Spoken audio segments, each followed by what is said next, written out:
ठीक ठाक रहे, मेरे रिश्ते सबके साथ सही रहे, परमात्मा मेरा प्रमोशन करो। कि मतलब जिस भी रूप में आप परमात्मा को मानते हो, अपने लिए आप प्रार्थना करते हो कि भगवान हमारी खेती अच्छी हो, हमारा घर बार, हमारे बच्चे ठीक ठाक बने रहे, ये आपने प्रार्थना करी अपने लिए। क्या प्रार्थनाओं में कोई और आया? क्या प्रार्थना ऐसे होती है मेरा पड़ोसी खुश रहे, पड़ोसी के घर के बच्चे सब खुश रहे और हमारे रिश्तेदारियों में सबके रिश्ते सब सही रहे? प्रार्थना कैसी होती है? आप सभी करते हैं, सिर्फ अपने लिए प्रार्थना करते हैं। तो ये तो हुई प्रार्थना।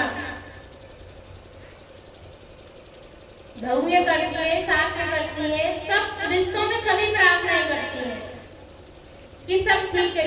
बहुएं प्रार्थना करती है कि मेरी सास बहुत अच्छी रहे, खूब खुश रहे, खूब बढ़िया तरीके से रहे, या यूं सोचते हैं कि भाई मैं सही सलामत रहूं और सब कुछ सही सही ठीक ठीक चलता है।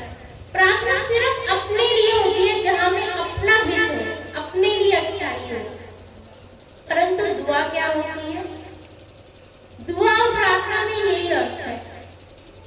उनके अर्थों को समझो। दुआ हमेशा दूसरा कोई व्यक्ति देता है, तो दुआ ज्यादा पावरफुल होती है, उसमें ज्यादा शक्ति होती है।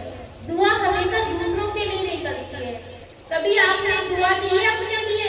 मैं अपने आप को दुआ दे रही हूँ। आप बदुआ तो सुनी होगी, मैं उसको बहुत बुरी बदुआ दे रही हूँ, परंतु आपने कभी सुनी कि मैं अपने लिए दुआ कर रही हूँ? क्योंकि दुआ अपने लिए नहीं होती, हमेशा दूसरों के लिए होती है।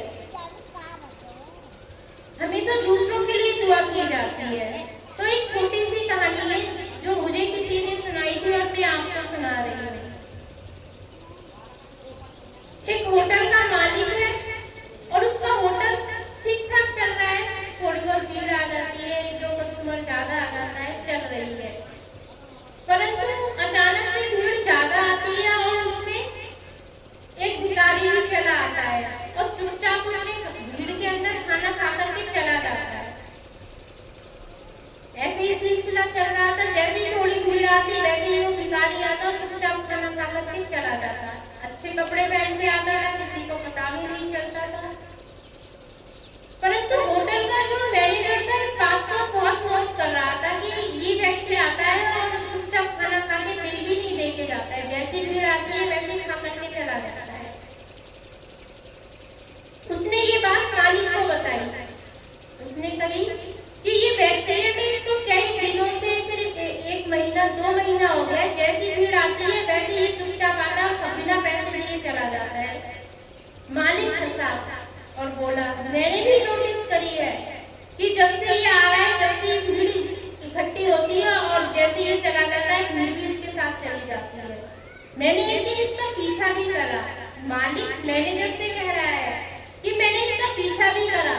मैंने जाकर के क्या देखा कि ये खाना खाकर पेट भर के और जाकर के एक तस्वीर सी टंगी थी और उसके आगे कह रहा है, परमात्मा तूने मेरी दुआ स्वीकार कर दी। इसी प्रकार से उसके होटल में रोज डेली इतनी भीड़ आया करे और मैं रोज डेली चुपचाप जाया करूं और खा करके आ जाया करूं।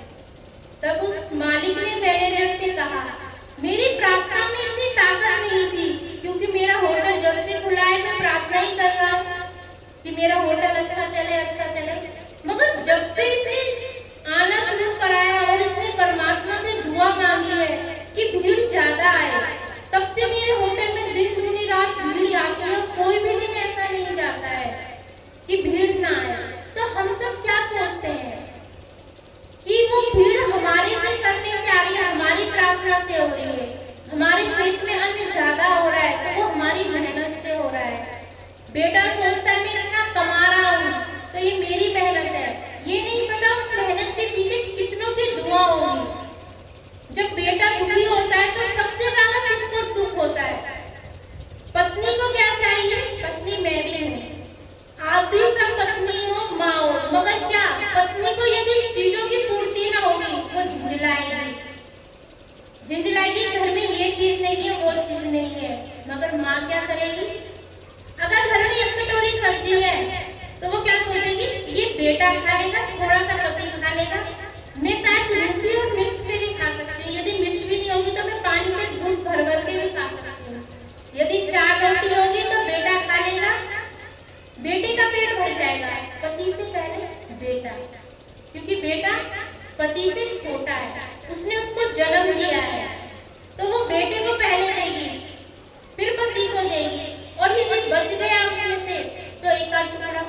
लेंगे।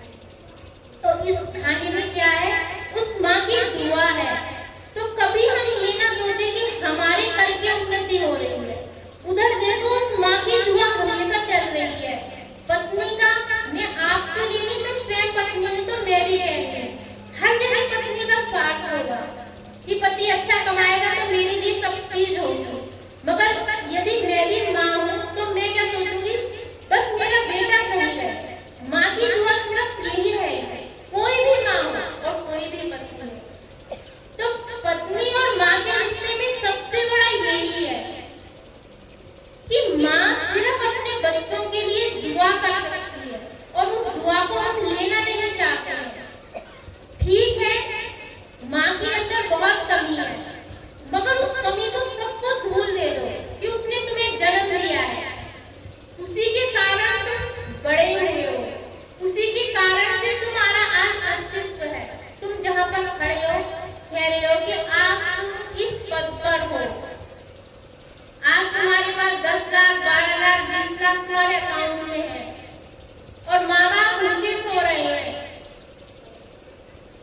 तो सोचो कि वो माँ कभी अपने बच्चे को यदि भूखा ना होगी तो स्थिति ऐसी भी बन जाती है कि माँ अपना सब कुछ बेच सकती है, इवन अपना तन तक भी बेच सकती है कि मेरा बच्चा भूखा ना रहे। मगर औलाद क्या सोचती है कि ठीक है, भूखे सो रहे को तो फर्क नहीं पड़ता, उन्हें चैन से नींद आ जाती है। हजार गलती है माँ बाप के अंदर, फिर भी औलाद चैन से सो जाती है। और यदि बेटे में 100 गलतियां चुटिया पकड़ के उसको जमीन से भी रगड़ा हो, तब भी वो माँ कहेगी कि मेरा बेटा भूखा तो नहीं है। और माँ और पत्नी के रिश्ते में सिर्फ इतना ही है, यदि पति ने एक चांटा भी मार दिया तो मैं मायके जा रही हूँ, और माँ भी तुमने चुटिया पकड़ के नीचे रगड़ दिए, तब भी वो अगले दिन सोचेगी कि ये कहाँ जा रहा है, इसको क्या तकलीफ हो गई है।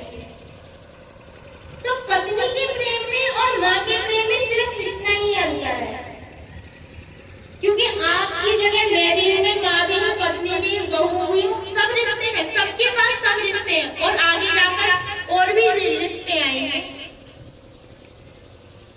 भाभी भी बनोगे और भी आगे जो भी रिश्ते। हम जैसे लड़की जन्म लेती है तो रिश्ते उसके संग धीरे धीरे माँ बाप के साथ सब रिश्ते बनते आते हैं। मगर परमात्मा ने मनुष्य देह में सबसे अहम रिश्ता दिया है माँ और बेटे का, कि माँ सिर्फ अपने बेटे के लिए दुआ ही कर सकती है और बेटा इसका कभी फलित नहीं समझता। माँ यदि मुंह से कड़वा शब्द भी बोलेगी मगर उसकी आत्मा कभी कड़वी नहीं होगी।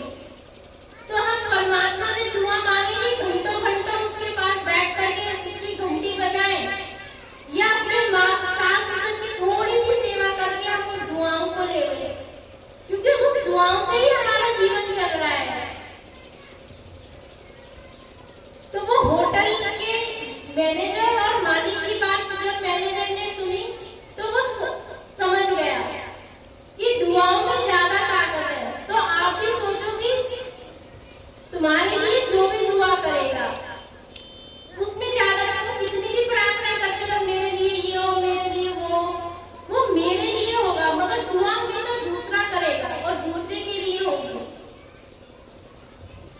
तो जीवन में हम सभी ऐसा काम करें ना कि लोग हमें दुआएं दें, बददुआएं नहीं, दुआएं दें, क्योंकि दुआओं में ज्यादा शक्ति है, वो ज्यादा पावरफुल है। प्रार्थनाएं तो सिर्फ हमारी और अपने लिए, स्वयं के लिए होती है। तो हम जीवन में सोचें कि हर कोई हमारे लिए दुआ दे कि कितना अच्छा है ये। हम अपने रिश्तों में इतनी मिठास लेकर के आए, इसीलिए अपने करके कुछ नहीं होता है, अपने करके तो सब राजा है।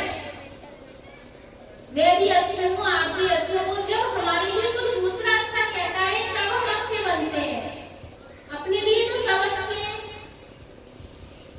कोई कितना भी क्रूर व्यक्ति हो,